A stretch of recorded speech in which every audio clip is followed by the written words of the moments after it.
Hello, everyone. Welcome to another episode of Q&A about science and technology for kids and others. So let's see, I see a number of questions saved up here. All right, there's a question from Kathy. Why are newer light bulbs so much more efficient than older ones? They both turn electricity into light. All right, let's talk about that. So the original light bulbs that were, so main point is there are different ways to turn electricity into light, and there are incandescent light bulbs and there are LED light bulbs, and they work in kind of rather different ways. So the thing that incandescent lights do is they make a filament, piece of wire basically, very hot, and it glows. And if you heat something up, at first it will glow red hot. Eventually it will glow white hot. If you heat it up even more, it will glow blue hot. And eventually it will start emitting light that's at higher frequencies, that's out of even the visible range that we can see. But what was discovered by, well, I think Thomas Edison originally discovered carbon filaments, but in most light bulbs, most incandescent light bulbs, it's a little piece of tungsten filament. And tungsten has a melting point around 6,000 degrees Celsius. And you can heat it up sufficiently hot that it glows white hot before it melts. And in an incandescent light bulb, you have to, the filament, the inside of a bulb is a vacuum, or actually it has a inert gas in it. If it didn't have that, then the filament would just burn up. It would combine, the tungsten would combine with oxygen. It would actually make I think it makes a lovely substance called wolframite, because the sort of European original name for tungsten, the element tungsten, element 74, was wolfram. At some point in the 1950s, kind of a deal got made that the American version of tungsten, which is tungsten, was used as the official name, and wolfram, the European name, was deprecated, other than the fact that the symbol is W in the periodic table, whereas niobium, which had been known in the US as columbium, didn't make it with the US name and made it instead with the European name. Anyway, that's a side point. But just my namesake favorite element 74, tungsten, aka wolfram. In any case, the way an incandescent light works is the electricity is used to heat up this filament to the point where it glows white hot, so that you're getting light that is kind of similar to the light you get from the sun, because the sun is producing light by being hot. The surface of the sun the idea is the surface of the sun is at basically the same temperature as the filament in your incandescent light bulb, and so both glow with the same kind of whitish light. White light because it's a mixture of red to blue in a spectrum. It's a particular spectrum that's the so-called black body spectrum. It is the characteristic spectrum that heated objects produce light with that distribution of colors and so on. So the idea of an incandescent light bulb is you use your electricity to heat up the filament to the point where it glows, and that glow is where you get the light. Okay, plan B is light emitting diodes, LEDs. And if you were to, in an incandescent light, it's producing kind of all possible colors. It's producing photons of all possible frequencies. Photons that have lower frequency correspond to things like red light. Photons with higher frequencies produce green light, and so it correspond to green light. Still higher frequencies, blue light, and so on. When you go beyond blue light, you get to ultraviolet, eventually to X-rays, and so on, as you go up to higher energies of photons. Well, so an incandescent light bulb is producing this whole range of energies of photons, whole range of colors. The combination makes what we perceive as white light. It's kind of the thing to realize is when it comes to humans, the way we tell what color something is by seeing how it affects the three kinds of cone cells we have in our eyes. We have cells that detect the redness of a color, the greenness of a color, the blueness of a color. And so we're taking whatever the range of energies of photons is, we're just saying how much redness is there, how much greenness, how much blueness. There are other kinds of animals that have different numbers of color receptor cells in their eyes. Things like cats and dogs only have two rather than three color receptors, so they can't tell such a range of colors. There are other creatures. I think the record is held, as far as people know right now, by the mantis shrimp, which has 15 different color receptors. So for a mantis shrimp, the distribution of colors that you see in a heated filament or from the sun, it'll have all those different colors that we don't, that are being detected by different parts of its retina. Okay, so there's a big hack that's used for LED lighting, which is to say, all we notice is how much redness there is in light, greenness and blueness. So forget all the other intermediate colors.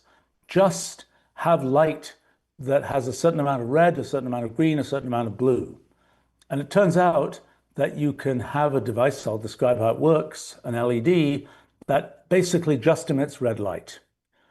So for a long time, it was known how to make LEDs that would emit red light, LEDs that would emit green light, but that kind of wasn't enough because while there were some displays people had which were red displays or green displays, if you really want to make kind of general purpose light for humans, you also need blue light. And so then at some point in the 1980s, I guess, the blue LED was discovered. And so very quickly, there started to be LED lights that have combinations of red, green, and blue. So for us humans, that seems to be just like white light. It seems to be like all possible frequencies of light. It seems like it's a good way to illuminate anything. For the mantis shrimp market, which I think is rather limited right now, mantis shrimps are not don't have a lot of purchasing power. But for the mantis shrimp market, our LED lighting that has just a red, a green, a blue component will be a total lose. The mantis shrimp would be complaining, where is that color in the middle that we can perceive? And this doesn't look right at all. This doesn't look like white light at all.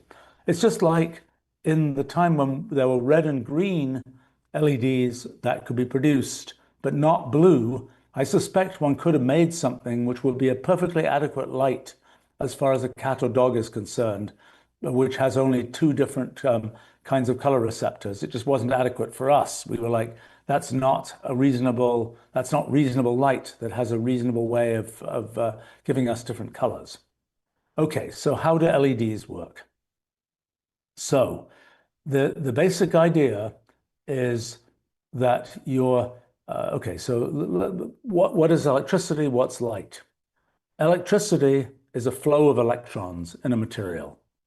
So in the most common case is electrons in a wire. A wire is a metal. The characteristic of metals is that electrons can flow freely through a metal. So normally electrons, if you just have sort of any old material, the electrons are part of atoms and they're sort of captured, they're localized within atoms. So there might be, in a hydrogen atom, there's an ordinary hydrogen atom, there's one electron, one proton, and the electron is just stuck there in the hydrogen atom. What happens in metals is that you have a bunch of atoms, let's say of copper or something, if it's a piece of copper, and the copper atoms are pretty close together, but there are electrons that are sort of on the outer parts of the copper atoms. The copper atom has a whole bunch of electrons in it, but the outer copper atoms are kind of being shared between different copper atoms in the metal. The metal has what in condensed matter physics is called the conduction band.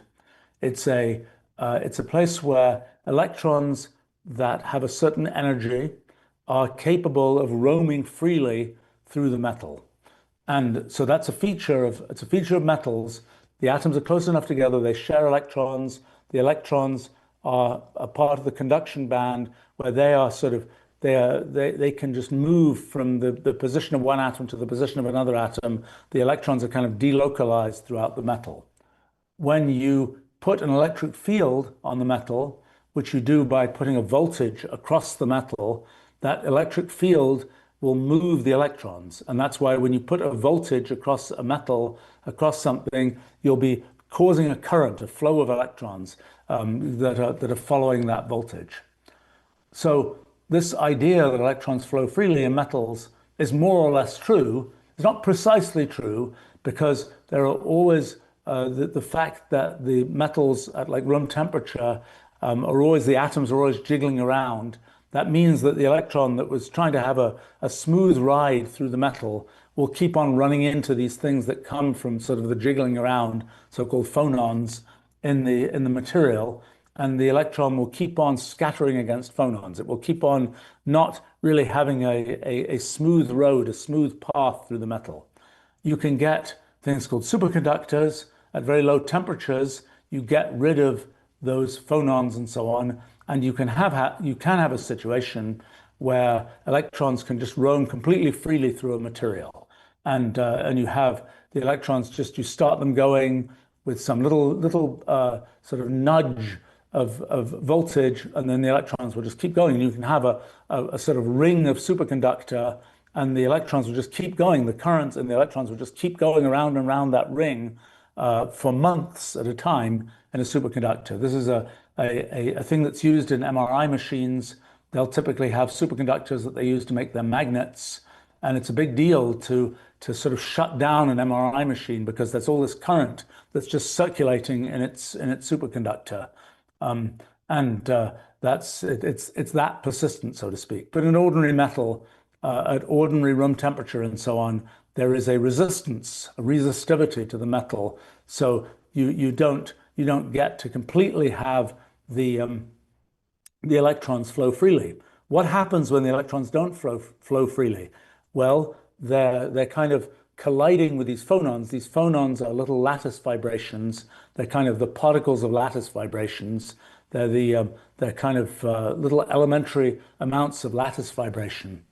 Lattice vibration is what eventually turns into that corresponds to heat. Heat is this microscopic motion of atoms. You can think about it as microscopic deformations of the lattice that makes up the metal or whatever. That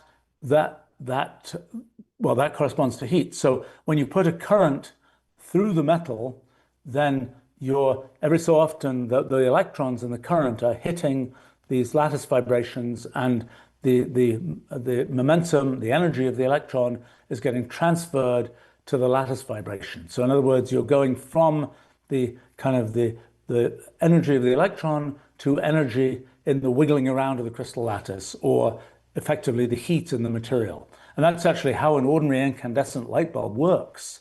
It's making the filament glow by putting current through the filament, but because there's resistivity in the filament, in the piece of tungsten wire or whatever, because there's that resistivity, that corresponds to the electrons not really going freely, but keeping on hitting things that are causing the material to heat up. And that's why when you put the current through the electric light bulb, it causes the filament in the electric light bulb to heat up. That heating up causes the filament to glow and you get light.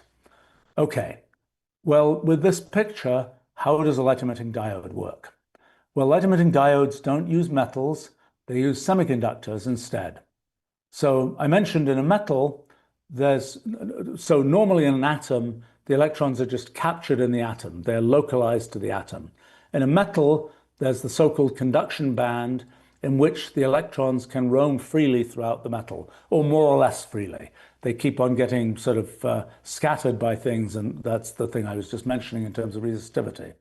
But roughly, there are sort of some electrons that roam fairly freely. And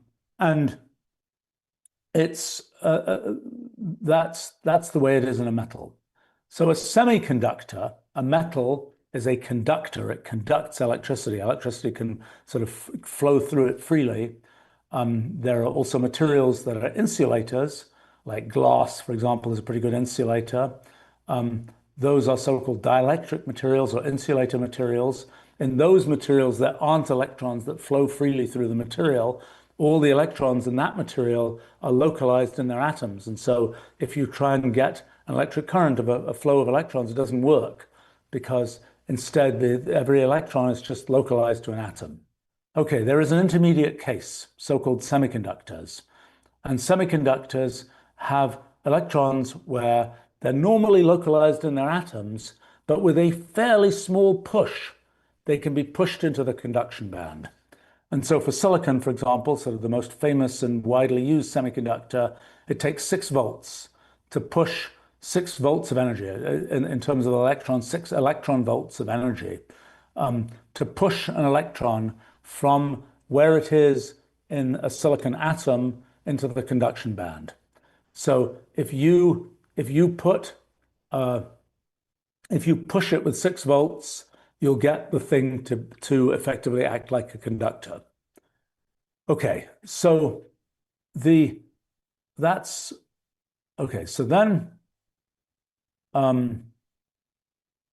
let's see. What ends up happening is, so that's what happens in a raw semiconductor like silicon.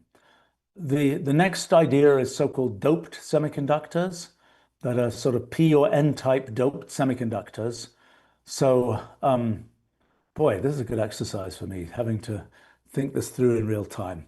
So silicon, in the kind of crystal structure of silicon, a silicon atom is a valence 4 thing. So that means every silicon atom wants to be kind of connected to 4 other silicon atoms. It has, there are kind of, it's going to make bonds. It's going to have sort of electron swapping bonds with 4 other atoms, so-called covalent bonds with 4 other atoms. Okay, so if you introduce some other material that has valence 3 or valence 5, oh gosh, what are the usual ones? I think, oh my gosh, is it tin maybe as well? I've forgotten. Gosh, I should know that.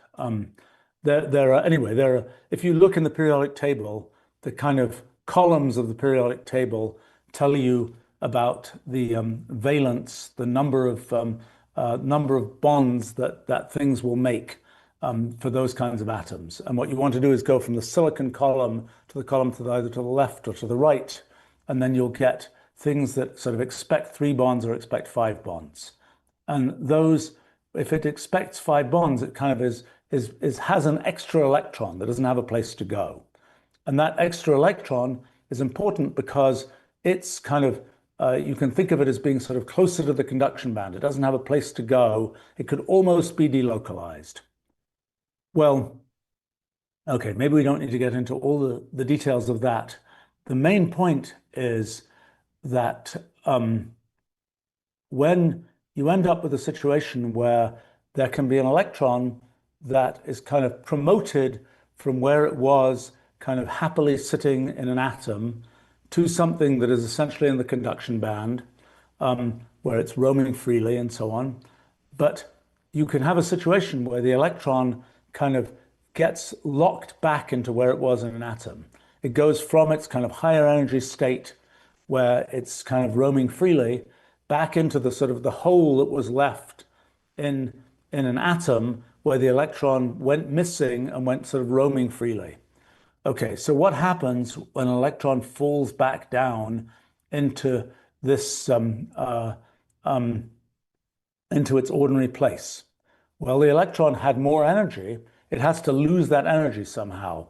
And the way it loses that energy is by emitting a photon. And it emits a photon of a frequency that corresponds to that energy difference. And so that's basically how LEDs work, is you're using electric current to promote electrons into the conduction band, and they're falling back down. And as they fall back down and lose energy, they get rid of that energy by emitting a photon, and that's the photon we see.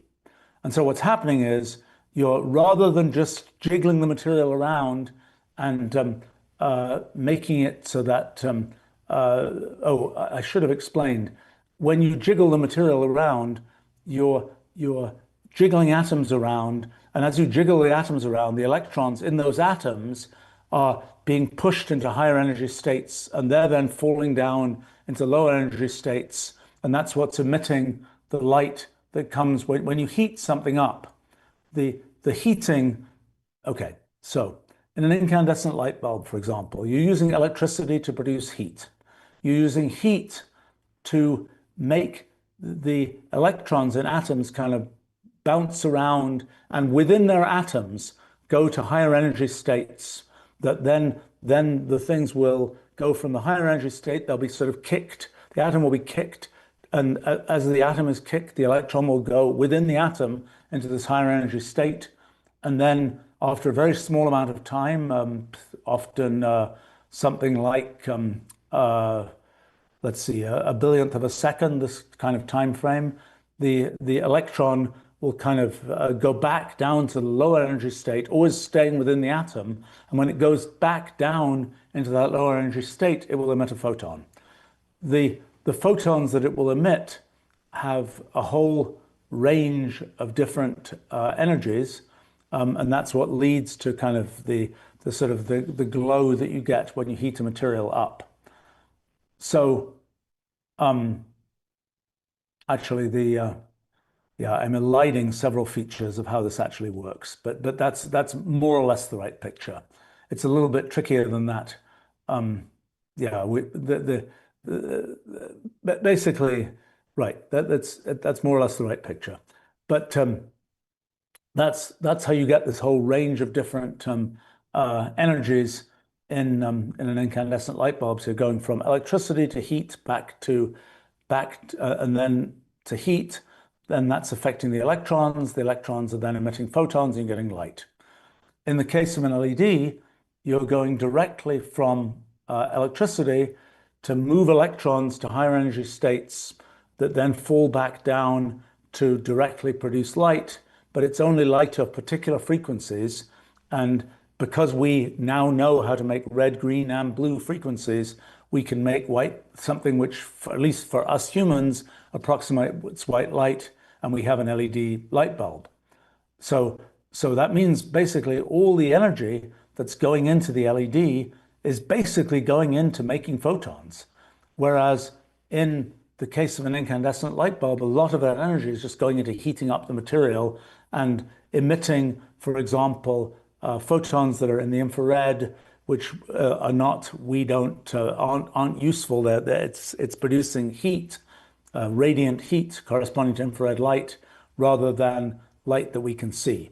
I suppose that's a much simpler summary of what's going on. In an incandescent light bulb, you produce all these different kinds of photons from ones that we can see that span the visible spectrum from red to blue and so on, along with things like infrared photons that we can't see and that just correspond to heat.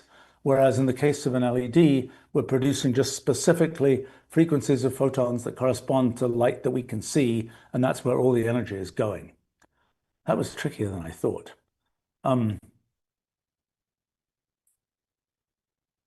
Let's see.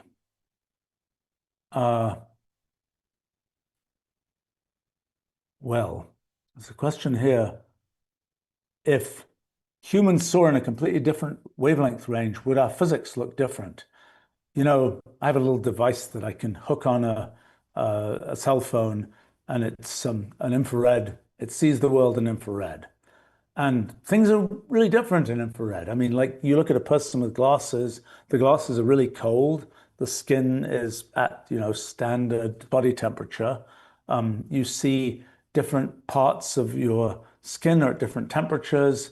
You see a lot of things in the world that sort of look different when you're looking in the infrared. In terms of what things will be important to us if we saw in the infrared, clearly there's a different range of quotes colors that you can see in the infrared. Color is this different.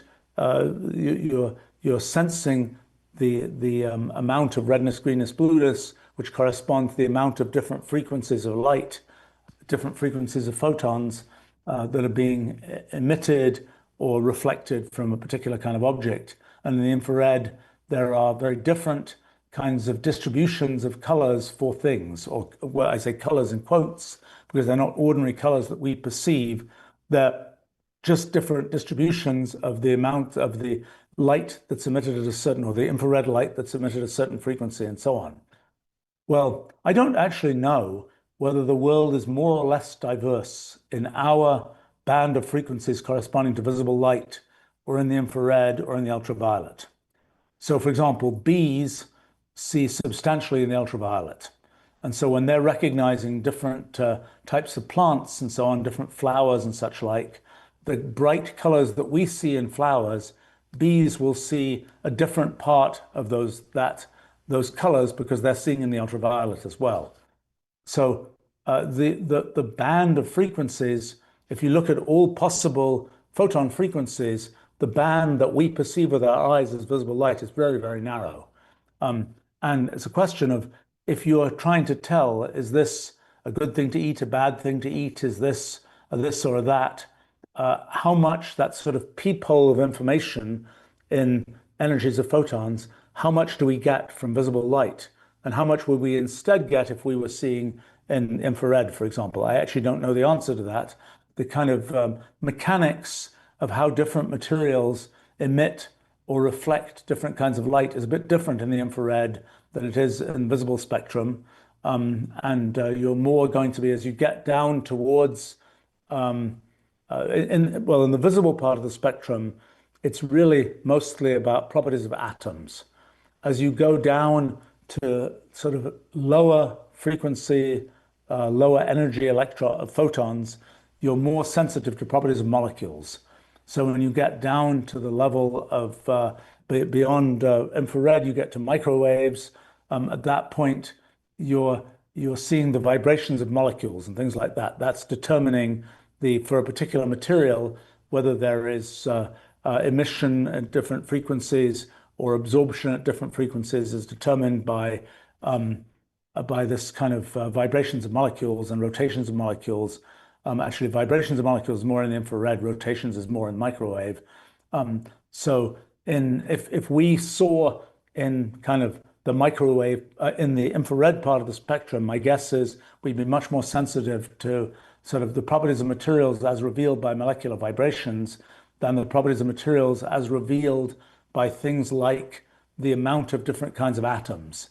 So for instance, there are many kinds of bright colors in things like gemstones and so on that are produced by specific little, by tiny crystal defects where there are particular atoms there that emits and absorb light at particular frequencies, making kind of a ruby red or an emerald green, things like this. Those are associated with sort of light interacting with atoms. If we were sensitive more to the vibrational aspects of molecules, whole molecules, we would have sort of a different perception, I think, of different materials.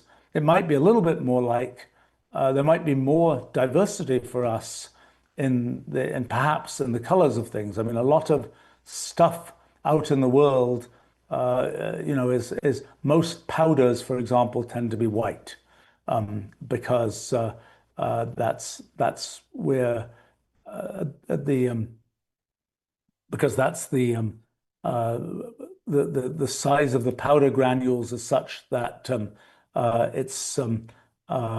it's reflecting light in such a way that we get this whole spectrum of possible colors. I don't know whether the same is true. I actually should have looked at that through infrared. I haven't done that. I don't really know what it looks like. But in any case, so I would think we might have more discrimination of different kinds of materials, and we might be more used to that if our sort of vision was shifted into the infrared. I think at least into the far infrared.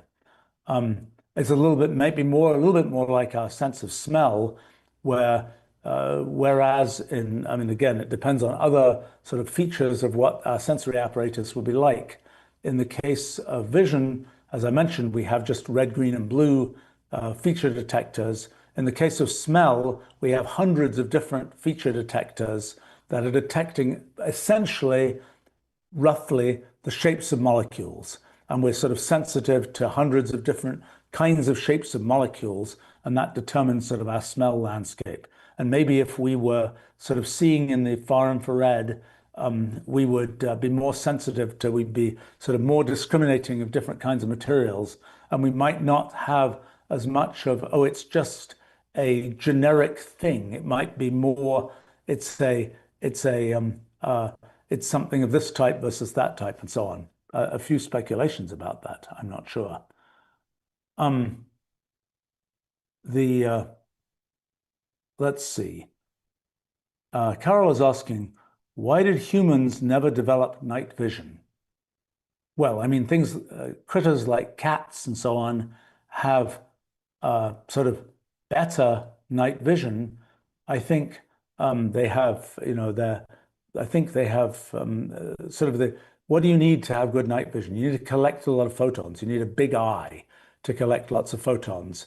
Um, and It's also the case that on our retinas, we have four different kinds of receptors for light.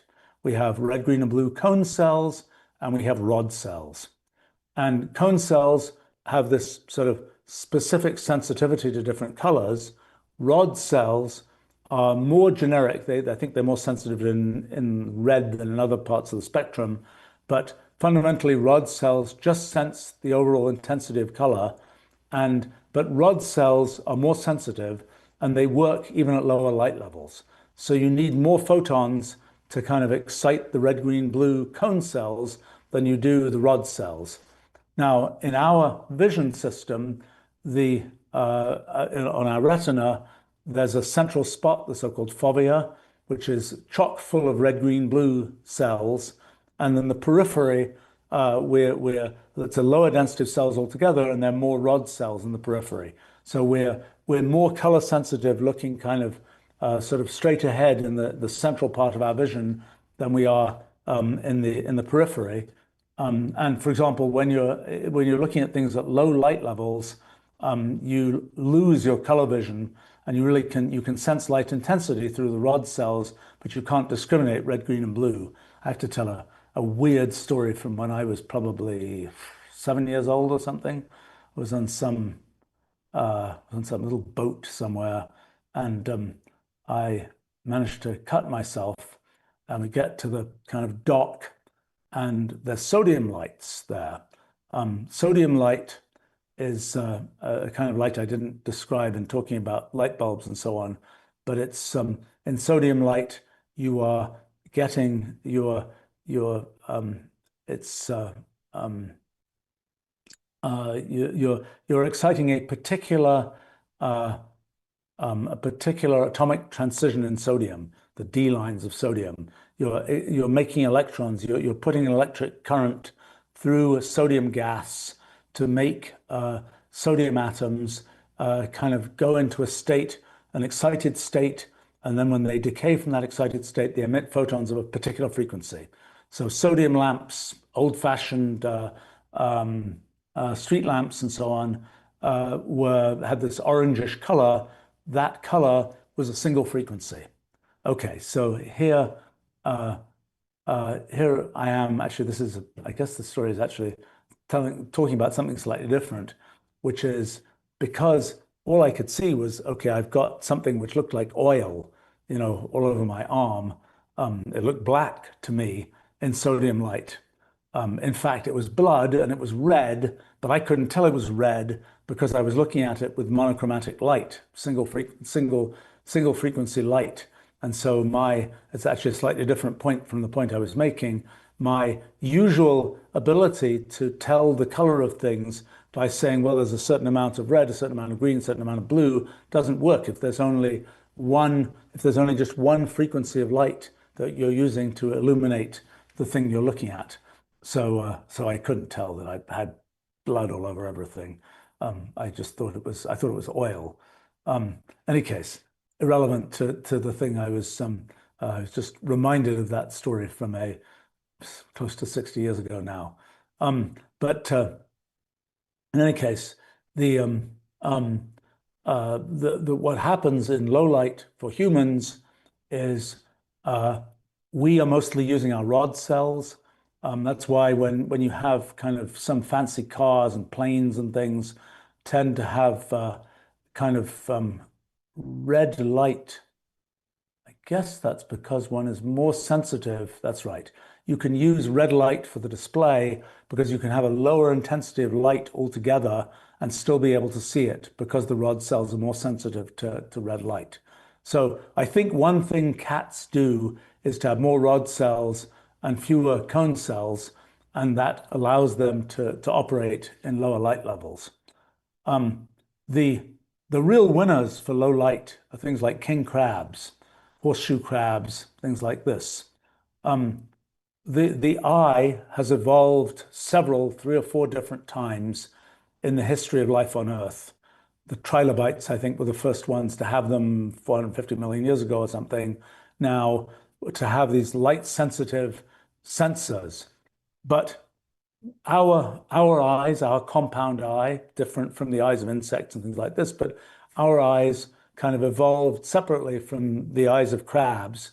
And in our eyes, there's a ridiculous design mistake, which is that if you look at our retinas, there are light sensitive cells, but they're behind a bunch of cross connection cells. So the light has to go through the cross connection cells to get to the cells that are actually sensitive to photons, which is a stupid design mistake, presumably. In the case of the horseshoe crab, that mistake was not made. And so its cross connections are behind the layer of photoreceptors that detect photons.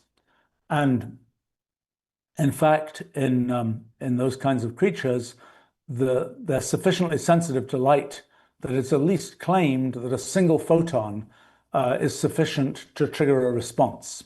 Whereas for us, it's like 50 photons or something you need to be able to actually record that you see something, a flash of light, a pinprick of light or something like this.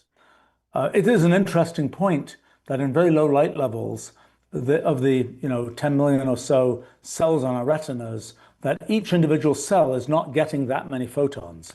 And so there's an important question. Why is it the case that in low light levels, we're not seeing something that looks like a bunch of pinpricks of light kind of filling in from all the individual, clumps of photons? And I think the reason is that it takes, maybe 50 photons at a time to really register, and things are sort of getting averaged out, and our brains do that averaging, so we don't see this kind of pointillistic picture of what the scene looks like. I think in terms of why different species are more successfully kind of see at night than others, it's just a question of, did they evolve to be nocturnal? Did they evolve to be able to sort of discriminate colors and see all the things that you can see during the day? And there's trade-offs. You can't kind of do both. You either have to have photoreceptors that are good for sort of daytime viewing and color discrimination, or you have photoreceptors that are good for sensitivity to photons, I think. I mean, it is remarkable that the light levels that we can deal with vary dramatically. I mean, over many orders of magnitude.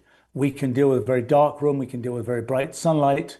The pupils of our eyes contract down in bright sunlight so that we let less light through, so we don't have to deal with sort of a cascade of lots and lots of photons. They open up when it's dark so that we get to see more photons. But even so, our retinas still manage to deal with a huge range of different levels of light. So what happens when a photon interacts with a photoreceptor, there's this, it's called visual purple, is the pigment effectively that absorbs the photon. It causes, in the end, that protein has the feature that when it absorbs a photon, eventually it will produce an electron that's then transported by a chain of other proteins and winds up as a nerve impulse that, it winds up being a sort of electrochemical nerve impulse that eventually gets onto the optic nerve. But what happens is, once a particular rhodopsin, a particular one of these proteins, a photon has been absorbed, that particular piece of rhodopsin is not ready to absorb another photon until it's kind of recovered. It's kind of rebuilding itself to be able to absorb another photon, and that takes some amount of time. I mean, it takes I think it's a time. I mean, in the end, that's a time of order seconds, I think, because that's what leads to after images. When you look at a bright light and you look away, the reason you're getting after images is that the rhodopsin on your retina has been kind of saturated with photons, and it takes a while to replenish itself to be ready to absorb more photons. So, in any case, by the way, that visual purple is what leads to red eye in old-fashioned photographs. You'd have a flash, for example, and the reflection of the flash from your retina would produce this kind of red color, which is the visual purple of the pigment. And so, for example, cats at night, you'll often see kind of their eyes will have this pink, red, purple color. That's because you're seeing the color of this pigment in the back of their eyes. So I think I think there are simply trade-offs in whether you've set yourself up to be able to deal with high light levels where the pigment is constantly being replenished and so on, or low light levels where it's like, make that make every photon count, so to speak. That's my guess as to why one doesn't have, one has critters that are either nocturnal or not, so to speak. I think in the way that we make night vision goggles, things like that, we're using image intensifiers work by using photomultiplier tubes, basically, going from, actually, I suspect they're now done with semiconductors, so maybe it may have changed. I mean, I think effectively, okay, in the past, what was done was you would use the photoelectric effect to go from a photon, in a photon metal, absorbing a photon, you would emit an electron, then you would take that electron, and with an electric field, you would basically make that electron go faster, and you would effectively amplify the effect of the photon, the original photon, by amplifying the electrons, and you would end up with a cascade of more and more and more electrons that would then become a large electric current that you could then convert back using a phosphor or something. You could convert back to a display. That's how old-fashioned photomultiplier tubes worked. Today, I'm pretty sure most night vision stuff uses charge-coupled devices, CCDs, which are the kinds of things that are used for cameras in your typical smartphone today, is one of those. And that's the thing which is kind of the reverse of what I was talking about how LEDs work and how you promote electrons and make them lose their energy by emitting a photon. So the reverse of that is that you're absorbing a photon and pushing an electron into a different state so that you can then move that electron around and detect that it was there, more or less. That's more or less how these cameras work. And I think that's probably by this point, the most sensitive way of detecting the presence of a photon. Each photon can lead to a single electron doing something, and then you just have to capture the effect of that single electron in the semiconductor device. So let's see.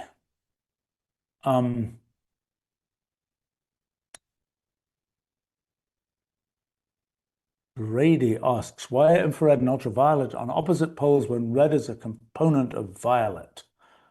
Well, yeah, that's a messy question. So if you look at a rainbow, it will go from rainbows, well, like prisms, rainbows, they're all things where you take white light, and because the material, water, glass, whatever, bends the red light more than it bends the blue light, you're separating the white light into components. Well, if you look at what you actually get, you'll get sort of a pure red going to something that more or less is pure blue at the other end. Now, the thing we perceive as purple happens to be a mixture of red and blue. The fact that there is also sort of a purpley blue at the very end of blue going into ultraviolet that we can't see. That's Why is that? That's a tricky thing because, okay, let me explain another complicated issue. So, what do we mean by red, green, and blue?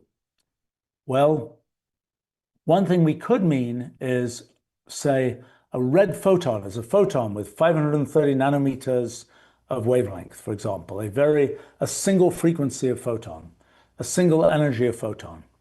And same with green and blue. We would successfully perceive a laser, for example, that produces, like a helium neon laser, produces red light at a particular frequency. I think it's 532 nanometers. Um, the and that and we perceive that as red. But we would perceive other things as red as well. Other frequencies of photons will be sort of nearby reds. But what we actually perceive is our so-called red cone cells don't just accept one frequency of light. They kind of are sensitive to a whole range of frequencies. They have a peak at some particular red, but they also sense other kinds of red. So when we say it's this amount of red, this amount of blue, this amount of green, what we're saying is the range of frequencies that our red cone cells detect overlap in this way with the range of frequencies from that in that particular light. So, okay, so what's the point here? Well, if you have a display like a red, green, blue, so let's say you have a standard computer display. If you look at it under a magnifying glass, you'll see it has little bars of red, green, and blue. Those are little LEDs, red, green, and blue LEDs, that are producing, in a first approximation, though it isn't exactly this way, single frequency red light, green light, blue light. Okay, if it was, well, actually, yeah, this is tricky. It isn't single frequency, but it's sort of close to single frequency. Okay, the range of colors that humans can perceive can be represented by the so-called color triangle. And the color triangle is telling you different points in the triangle tell you it's usually in so-called X, Y, Z chromaticity diagram. We're kind of classifying, instead of saying it's red, green, and blue, we say it's the X, Y, and Z kind of cone cells. And you're basically saying how much does a particular color excite the red cone, the quotes red cone cells, quotes blue, quotes green cone cells. And you're representing that by a position in this color space triangle. If you put things in triangular coordinates, it has the feature that the sum of all these perpendicular distances is constant. So it's like you're fixing the intensity of light, and now you're just seeing the components in the X, Y, Z, roughly red, green, blue components. Okay, the color triangle isn't a triangle. The color triangle is a sort of bulging thing that has kind of edges that bow out. Those edges correspond to, when you work out what these the official name is the convolution of this sort of acceptance function for the red cone cells with actual light, you find that you can represent that by the sort of bulging color triangle. Okay, when you have particular light sources, like three particular light sources, a particular red one, green one, blue one, those are points in the color triangle. Each of those colors is a point in the color triangle. When you have, if you have a display that basically has three different color components in it, then those correspond to points in the color triangle. And the only colors that you can make on that display are ones that are in the actual triangle whose corners are those points in the color triangle. So when you have a display, the display will make all kinds of colors, but there are colors in the color triangle that there can be colors of flowers or paints or whatever else that are colors that are outside of whatever you can make by just having three colors of sort of three light sources in these little components and LEDs in the screen. So it will always be the case that when you have these pieces, that there will be colors that in principle can exist and that we can perceive that are not generatable by the display. And it's the same kind of thing, well, with color printing, where instead of red, green, and blue, it's cyan, magenta, and yellow. The complementary colors are the dots of ink that you get. If you really want to have some other color, you can have a special ink that's separately printed, a so-called spot color, that's separately printed on your piece of paper that isn't part of the so-called four-color process that is the cyan, magenta, yellow, and also black that's used there.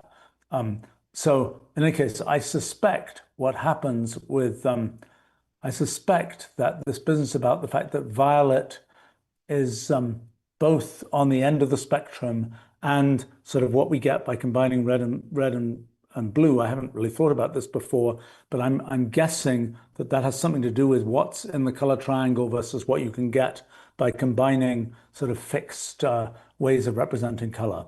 My guess, at least. Um, let's see. There's a question. Uh,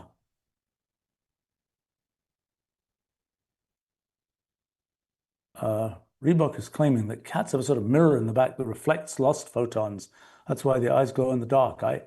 I, that's interesting. I thought it was just a retina that has their retina with um, uh, it's an interesting claim. I would think that having random photons bouncing around in one's eyes wouldn't be such a hot idea, because really you care about having photons that get directed specifically into the right spot on your retina to see at a place that's the right place. I mean, if you're an insect or a trilobite, you have a compound, you have an ommatidium, which is just a little sector of a sphere, and sort of you're not you're seeing the world in a limited number of pixels, and it's just a question of, do you illuminate that pixel or not?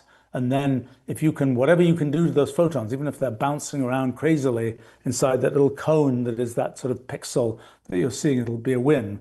But my guess is for eyes like ours, you don't want reflections. I mean, I think in I don't think there are lots of internal reflections in our eyes. I don't know effects that are the result of that. Um, let's see.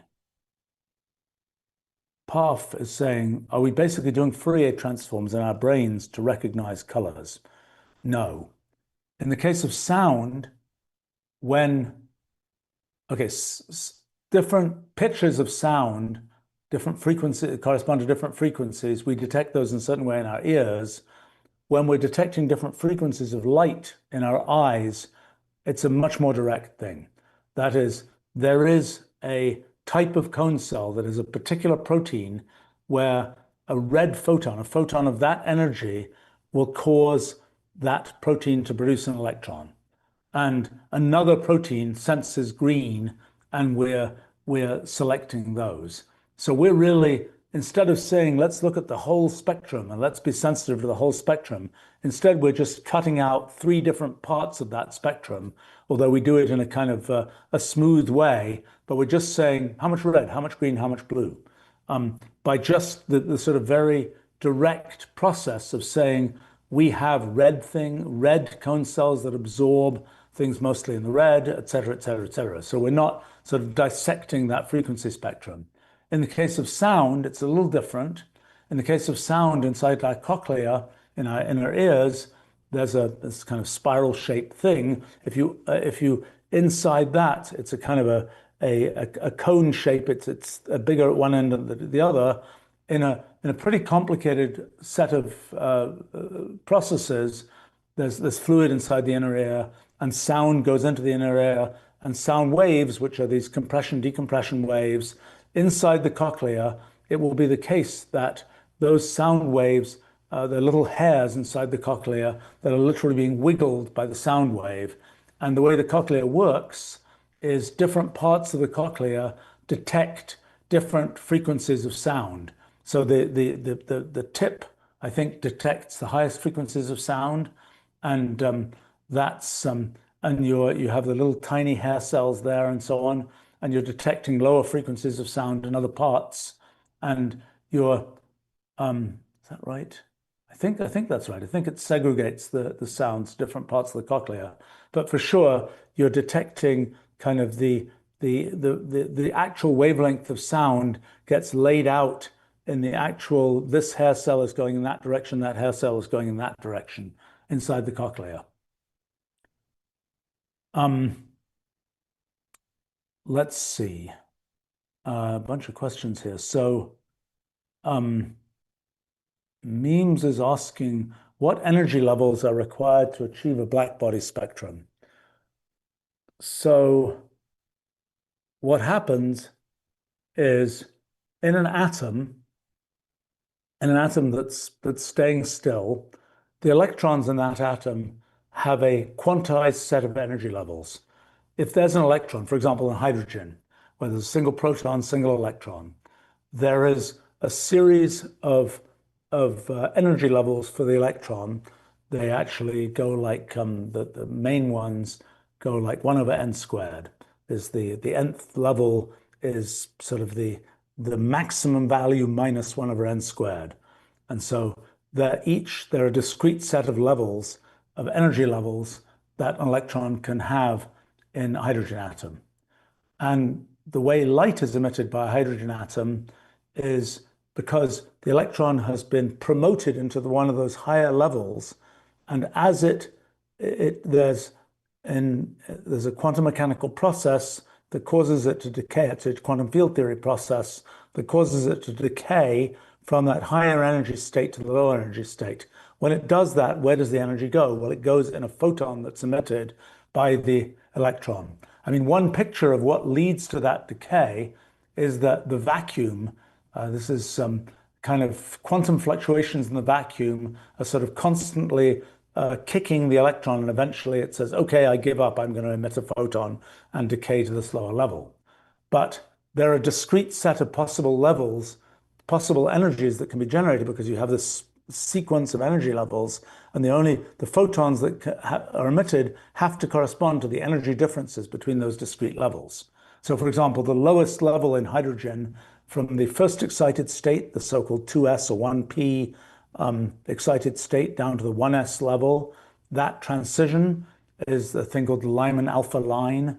It's a fixed frequency of light that is actually in the ultraviolet, and it's a thing used a lot in astrophysics, is to look for the emission, neutral hydrogen emission of that ultraviolet transition. So you can kind of tell different atoms, every different atom has these different specific energy levels and specific kind of frequencies of light that it produces. And in a fluorescent light, those are the frequencies you're dealing with. In what's happening when you have a black body is that in a first approximation, you've just got now let's see how to think about this. I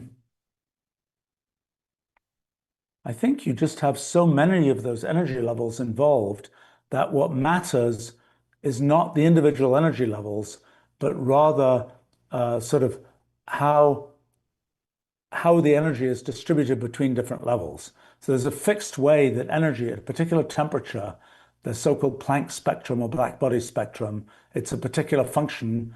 It's 1 over e to the basically frequency divided by temperature minus 1. That object, that mathematical formula, is the formula that tells you in the case where you just have sort of lots of possible energy levels, many energy levels, then that's the limit of sort of each energy level is discrete, but there are an infinite number of them. That's the distribution of how energy is distributed across those energy levels. So I think the answer is, if you're dealing with um, things where you are, let's think about this for a second. I mean, there's another effect which I don't think is so important, which is the Doppler shift associated with the light that's emitted. So when the atom is moving around, the frequency of light that it emits will be changed. And the amount it's changed is basically proportional to the fraction of the speed of light that the atom is moving at. I don't think that's a significant effect because atoms in materials are moving at something closer to the speed of sound, not the speed of light. So it's a tiny fraction of the speed of light. So I think the point is, so the question is, at what point do you have enough kind of heat that's wiggling atoms around and pushing electrons into higher energy levels that it doesn't matter that there are specific discrete energy levels? I think it's just the case that you've got sort of enough energy in these atoms that you're constantly having electrons in much higher energy levels, and you're not seeing the specific, oh, it's just in the particular sort of one excited level that's going to produce a specific a specific frequency of photon as output. You're just spraying it in lots of different energy levels. I think that's what's going on there.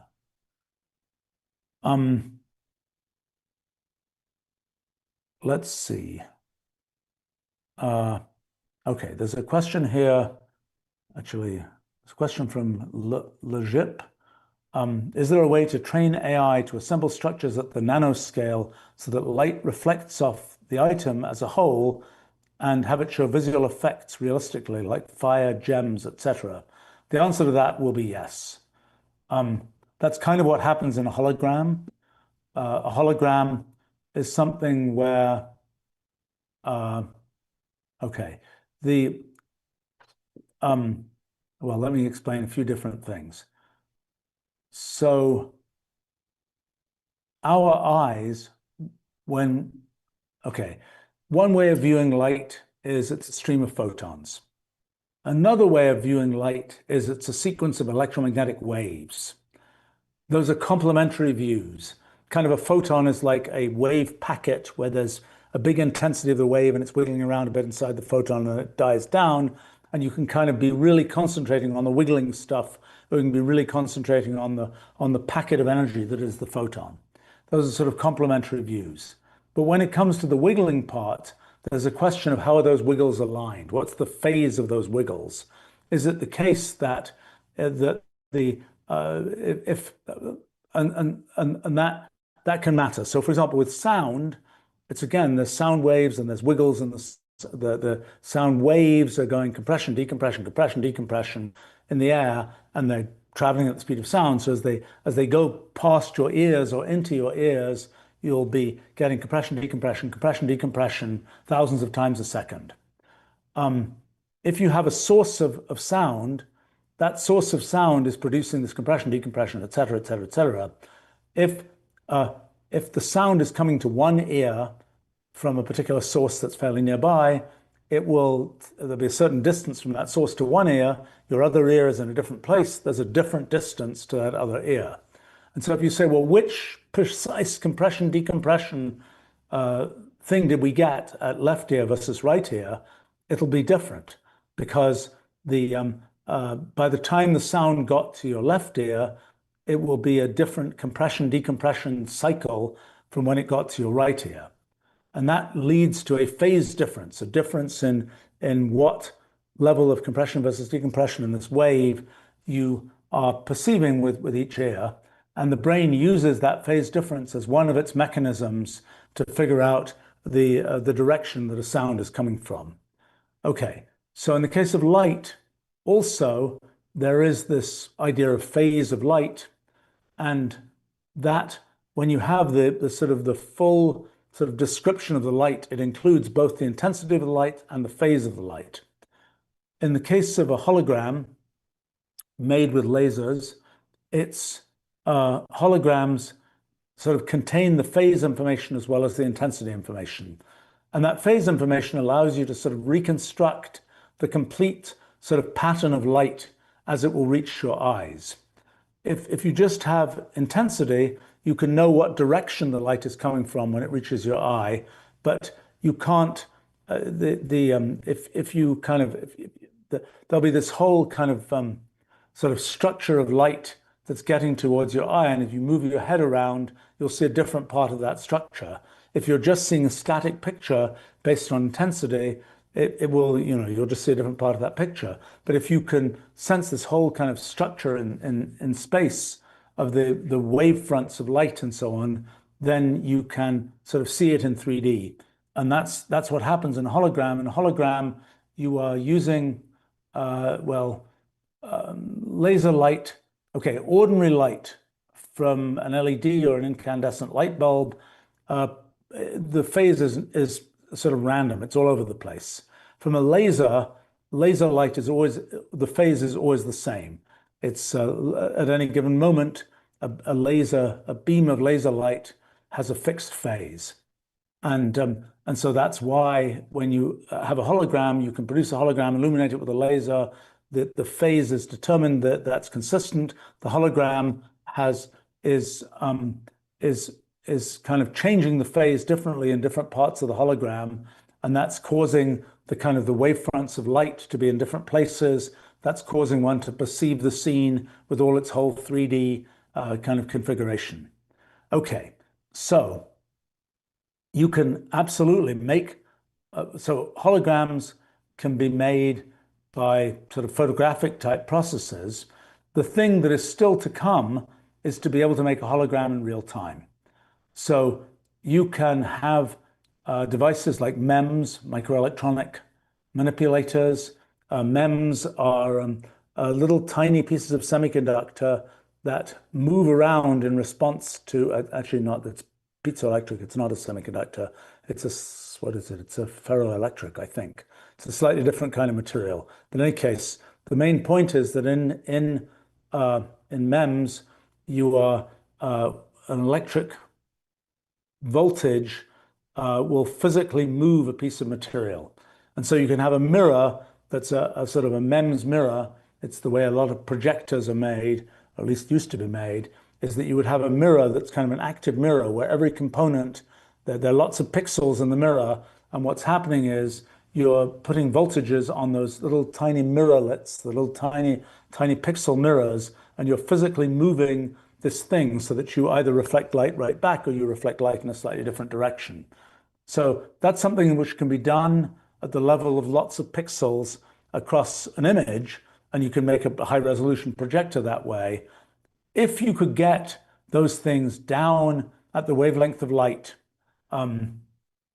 which is so like a few hundred nanometers, a few hundred billionths of a meter, if you could get those little sort of manipulable mirrors down at that scale, you could make a hologram in real time.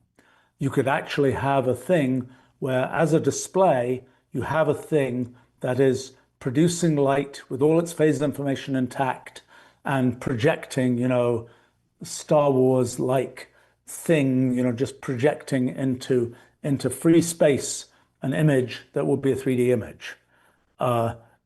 That's not quite possible yet, but that's something one might hope to be able to achieve with some kind of nanomaterial type thing, to be able to make a hologram. And once you can do that, once you can really control the phase of light and sort of from everywhere, I think you can make anything, any configuration of light that we can sense, you can make. So that means that that right now we're very limited in that all we can produce is with a display is we can produce a particular configuration of intensities of light. We can't deal with the phase information in the light, but that's what we need to truly be able to get it so that it is just like it was from whatever the thing was that was producing that light. So that's the thing that one's looking for, and we're not quite there yet. but I don't think there's anything physically impossible about making a nanomaterial that has those properties and being able to get to that point. Um, Tony is asking, why is depth perception affected when you lose sight in one eye? It's really simple. You're using parallax information, using the fact that if you have a thing, you hold up a thing, you can see, you hold the thing up a certain distance away from your face, you're seeing a slightly different side of that thing from one eye as from the other eye. And so what the brain does is it fuses together, you get a different image. I mean, if you have a thing that you're holding just in front of your nose, you will see, the left-hand side from your left eye, the right-hand side from your right eye. If the thing is further away, there's less difference between the left eye and the right eye. Your brain is fusing together the left and right images.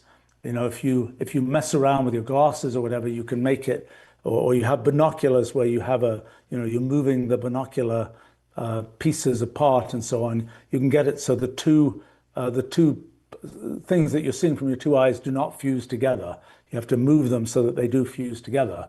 But your brain is fusing those images to give you just a single image, not these two different images. I mean, I often wonder what would it be like to be a horse or something, or something where you have eyes on the sides of your head. Those images won't fuse together. Those images are different from the left eye and the right eye. But for us, we've got forward-facing eyes, and so we see just a little bit of a leftward part of the image from the left eye, rightward part from the right eye, and we use the depth cue that we have is if we see something that's almost exactly the same from our left eye and our right eye, we know it's a long way away. There's very little difference between left eye's perspective and the right eye's perspective. In general, it's actually a fairly easy algorithm to do kind of the optic flow algorithm where you're trying to figure out, are you coming close to an object? Because there's kind of all the different things that you see are moving apart and so on. I have to go in a moment here, but let me try and address maybe one more question from Tony. Why do optical illusions fool our brain?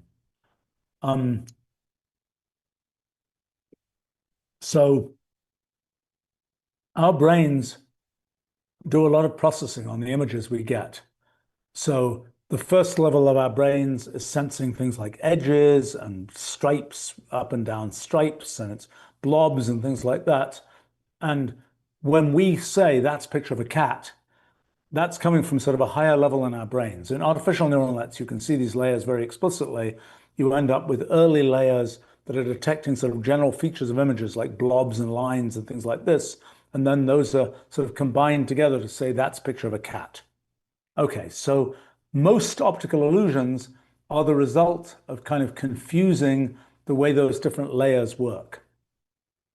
Just to give you a very generic optical illusion, in our eyes, each one of our eyes, there's a place where there are just no photoreceptors on our retina, because that's the place in the really bad design of our eyes where the optic nerve is taking the cross connection, the data from the cross connections that are in front of our photoreceptors on our retina, taking those cross connections, which is where the signals go, and putting them into the back of our brain. Another piece of weird design, that the visual cortex is at the back of our brain, even though our eyes are at the front of our heads. But in any case, the optic nerve kind of makes a hole in our retinas. So if you cover one eye, you put a big blob on a page, and you move to exactly the right distance, that blob will be sort of the place on your retina that would see that blob is right where your optic nerve is, and there's no retina there. There's no photoreceptors there, so you don't see the blob. If you put graph paper, if you make a bunch of graph paper and you put the blob on the graph paper, your eye, your brain will fill in graph paper where the blob was, even though when you look from a different distance, you can see there's a blob on that piece of paper. When that blob lines up with where your retina doesn't see it, your brain will just fill in these lines across the blob. And the brain does lots of those kinds of things, just sort of extrapolating from what's there. And most optical illusions are some form of extrapolation from what's there and some confusion about how that extrapolation is working. something where you have some sort of negative space where you've got something filling in, and you think that your brain will sort of fill in something in the middle, even though there's nothing actually there. I mean, there are some other optical illusions, like, for example, if you spin a black and white disk at a certain rate, you'll see colors in that black and white disk. I was very curious about that when I was a kid. And I had a theory, which I think is more or less the right theory, that it has to do with the fact that the red, green, and blue color receptors in our brains have slightly different rates at which they replenish themselves. And so when you're spinning this black and white disk, when it's black, white, at a certain frequency, you'll tend to get sort of more red and more blue. I think you get blue and yellow typically more than red in that situation. And that's because those things get replenished either more quickly or more slowly. I'd have to work that out as the disk spins. So a few thoughts about that. All right, well, today was light and eyes day, I suppose. More questions I see saved up for another time. Well, thanks for joining me, and look forward to seeing you another time.